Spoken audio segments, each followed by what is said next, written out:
sudah tahu dan pastinya sudah ada yang pernah makan ketan kuning unti kelapa. Seperti ini dianya. Rasanya enak banget dijadikan teman minum kopi. Tapi kali ini ketan kuning unti kelapanya aku bikin versi yang berbeda. Kita akan membuat bolu ketan kuning unti kelapa. Kira-kira rasanya seperti apa ya? Dan ini merupakan resep eksperimen aku. Semoga ini berhasil dan bisa menjadi ide jualan kalian. Gimana cara membuatnya dan apa saja bahan-bahannya? Ayo kita lihat.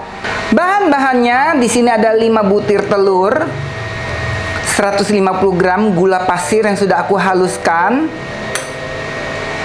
6 gram ovalet, 150 gram tepung ketan, 100 gram tepung terigu pro rendah, setengah sendok teh kunyit bubuk, 36 gram susu bubuk atau 1 saset, 1 sendok teh baking powder, 5 gram garam, 100 gram butter, 50 ml minyak sayur, dan 150 ml santan kental.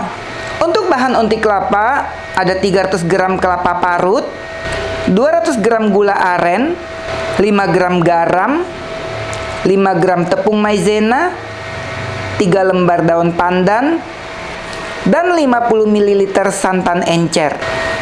Pertama-tama kita mau bikin unti kelapanya. Sebelumnya aku mau cairkan gula aren dulu. Jadi ini adalah santan encer bekas aku ambil santan kental.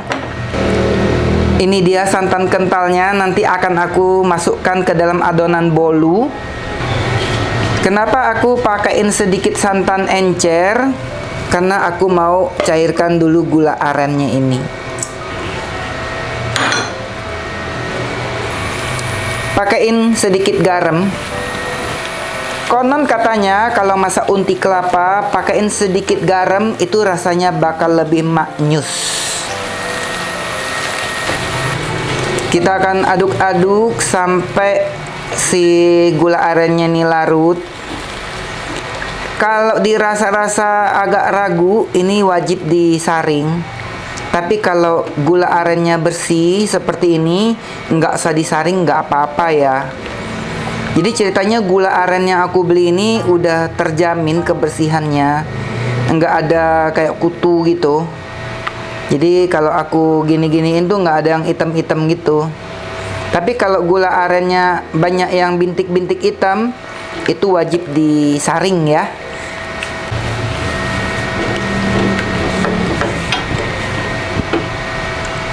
Tapi sebaiknya aku saring aja, karena aku tidak yakin juga ini bersih 100%.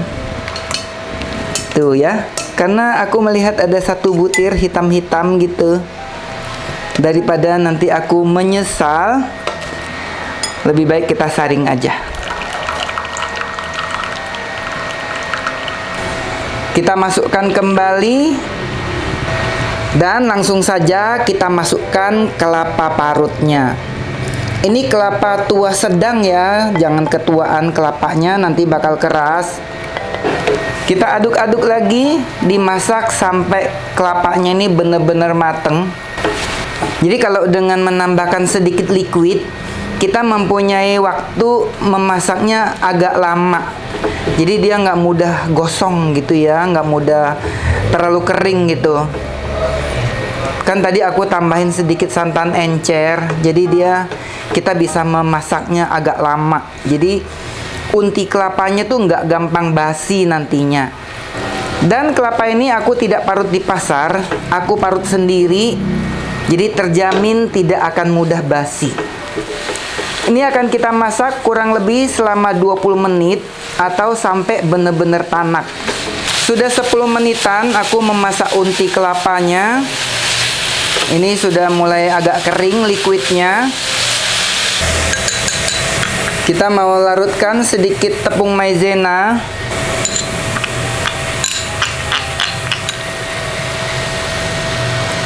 Tambahkan sedikit tepung maizena atau larutan tepung kanji. supaya untinya nih lebih lengket dan lebih pulen, nggak seret di kerongkongan. Kita aduk-aduk lagi sambil ditekan-tekan supaya semua larutan maizenanya ini benar-benar tercampur dengan baik.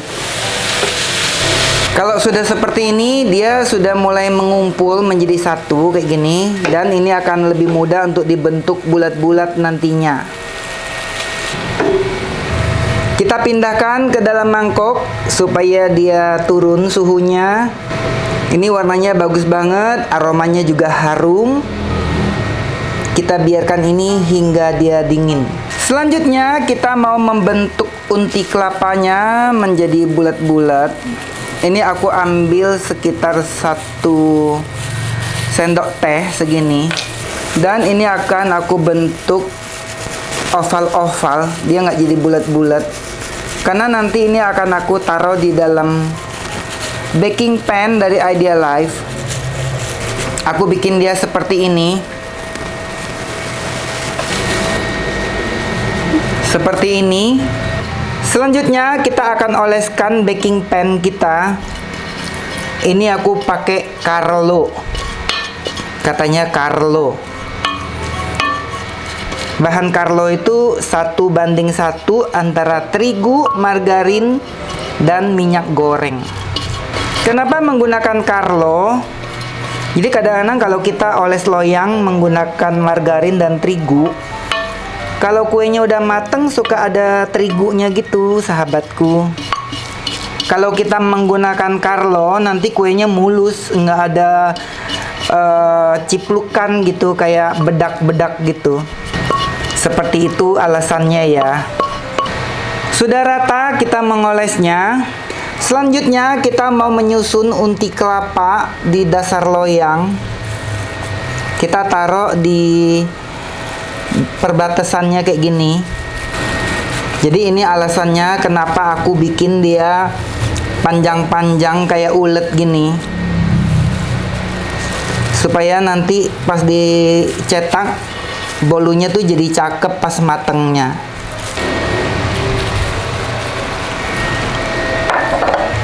Seperti ini unti kelapanya. Selanjutnya kita mau pecahkan telur. Kita masukkan ke dalam mangkok mixer.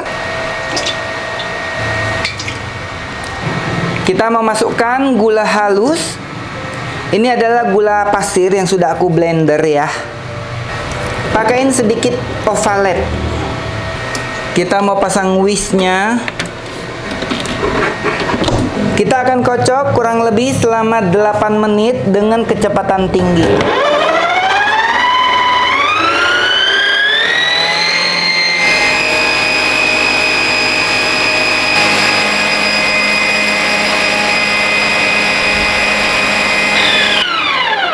Sudah 8 menit. Adonannya sudah mengembang sempurna.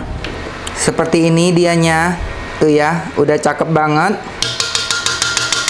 Oh ya sahabatku, lihat mixer aku cakep banget ya. Ini anti gempa bumi dia. Dia sudah dilengkapi dengan tutup seperti ini. Jadi kalau kita mau nambahin tepung dan bahan lainnya nggak perlu dibuka-buka ya. Hanya saja tadi aku lupa memasangnya. Cukup dimasukkan dari lubang sininya aja.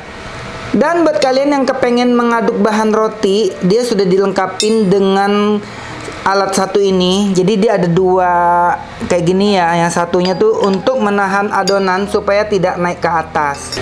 Dan ini pedalnya lebar banget buat kalian yang mau ngaduk adonan yang agak sedikit padat. Dan ini tipenya IL221. Di wadah yang lain kita mau campurkan butter, minyak goreng, dan santan kelapa. Jadi si butternya ini tidak aku cairkan, cukup aku aduk jadi satu aja. Dan ini dia mainan baru aku. Ini namanya hand mixer wireless. Dia sudah nggak perlu pakai kabel, ada 3 speed. Cukup kita atur aja mau speed 1, 2, atau 3.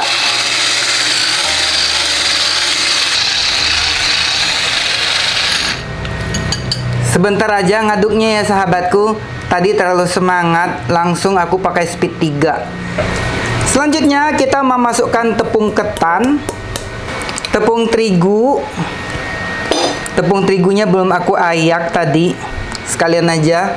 Susu bubuk, bubuk kunyit, baking powder, garam, kita kasih sedikit garam.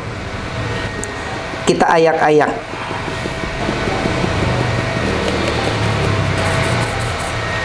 Selanjutnya kita memasukkan liquid ini ke dalam terigu dan tepung ketan. Kita aduk-aduk pelan-pelan supaya nggak ngebul.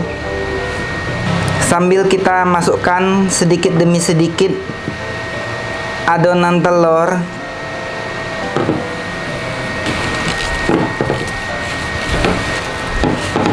Kita masukkan lagi.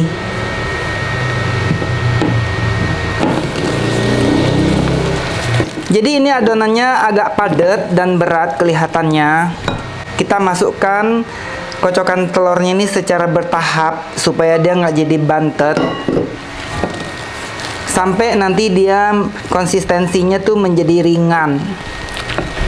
Jadi dikarenakan kita menggunakan tepung ketan dan ada santan kelapanya, adonannya ini dia mudah turun dan mudah padat kembali ya.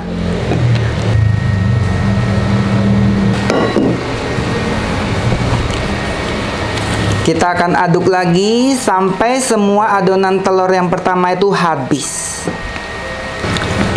Pastikan adonan ini teraduk dengan sempurna, tidak ada yang ketinggalan supaya bolunya tidak menjadi bantet. Seperti ini, semua bahan sudah tercampur dengan sangat baik. Sekarang kita mau memasukkan adonan ke dalam loyang.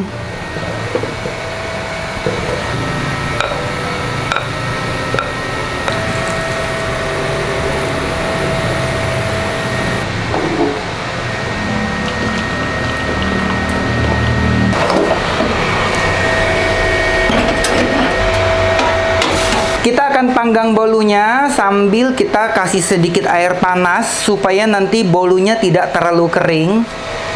Dan ini akan kita panggang di suhu 150 derajat selama 1 jam.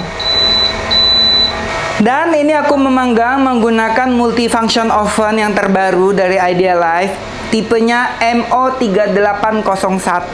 Ini canggih banget, semuanya sudah sistem touchscreen, sudah tersedia pilihan menu di layar kaca, tinggal kalian pilih aja, jadi nggak perlu takut akan gosong atau overcook, tinggal kamu pencet-pencet saja sesuai dengan yang ada di instruksi. Canggih banget kan? Dan ini ada 2 warna, ada warna ivory seperti yang aku gunakan ini, juga ada warna graphite. Sudah 1 jam kita memanggangnya. Kita mau lihat hasilnya. Wow, bagus kan sahabatku? Mumpung panas, kita mau keluarkan segera dari loyang. Prak prak prak. Wow wow wow. Seperti apakah isinya?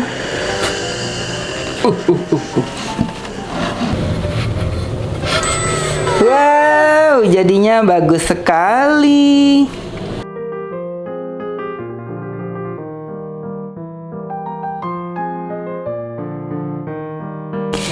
Sekarang kita mau memotongnya.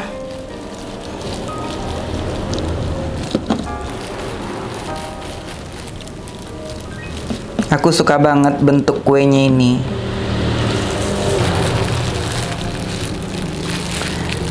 Cakep banget sahabatku.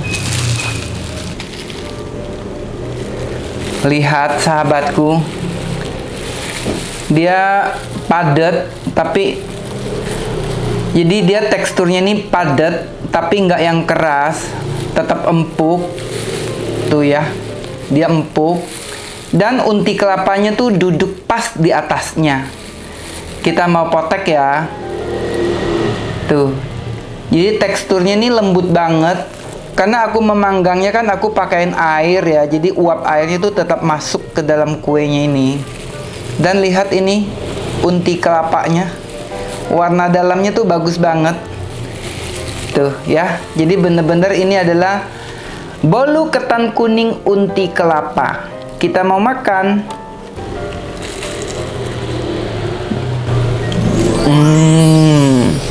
Jadi base bolunya ini kan nggak terlalu manis banget. Ditambah dengan unti kelapa, rasa manisnya tuh pas banget. Sayang, ada yang sayang nih sahabatku. Ada kopi. Kalau ada kopi pahit, ini sempurna. Ini dapat banget aroma kunyitnya, wangi bolunya. Jadi kita bisa memindahkan ketan kuning menjadi bolu ketan kuning unti kelapa. Kamu wajib coba. Share resep ini ke keluargamu, ke temanmu. Ini belum pernah ada yang bikin. Karena ini adalah hasil temuan aku sendiri. Bikin ya. Bye-bye.